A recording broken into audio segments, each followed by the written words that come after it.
Okay, some other ambiguous stereotypes about Australians are cheap wine. Not only cheap, they also produce a fantastic, very good quality wine also. About hanging out in bars, as I mentioned before, very British-like stereotype, although they are smiling, they are believed to be smiling far more often, which is maybe due to the more benign and sunny climate. But they are hanging around in bars. I remember asking a big group of Australia doctoral and students and students. I was in Malmö. I have encountered a big group of them, and I asked about their impressions about Sweden and about Europe, and they have told me that, for instance, they like the European idea of having many small bars and cafes and coffee houses.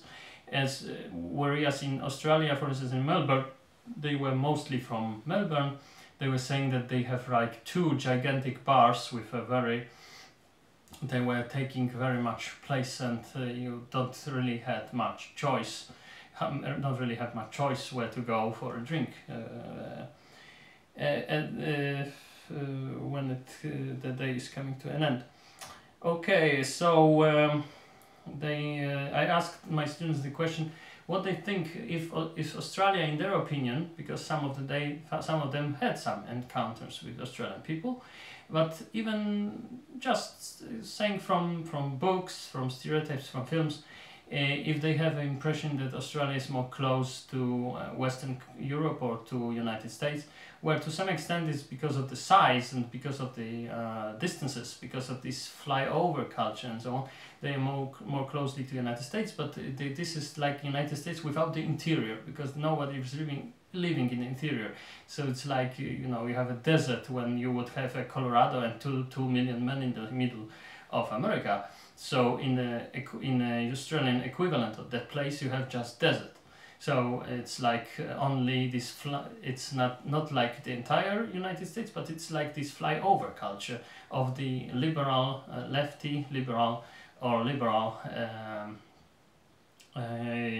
coast cultures like New York and Seattle, California, Boston, and so on. So Australia is something like that, not like the entire United States mostly, and they have social benefits which are more generous to some extent, or maybe we should say more wasteful.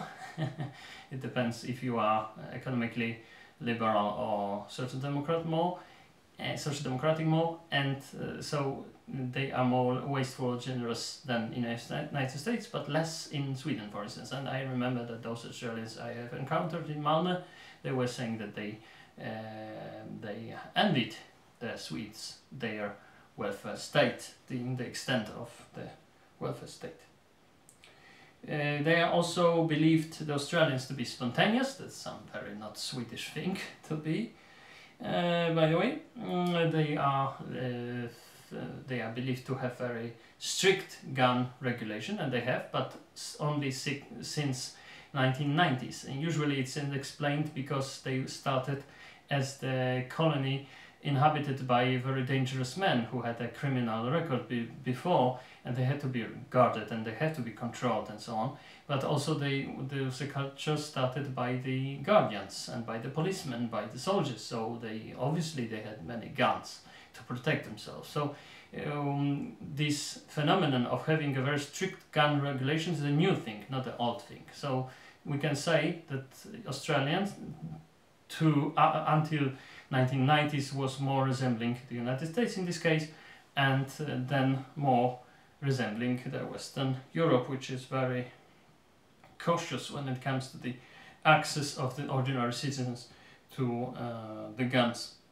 They also when among the positive stereotypes, because I already mentioned some, there were also some other positive stereotypes, like they are happy surfers, always blonde and tanned and happy and so on, and the great coral reef and so on, and they are brave soldiers. So yes, they were, and they are like extreme sports, and so extremal, I don't know, very dangerous sports and so on, like bungee jumping and so on.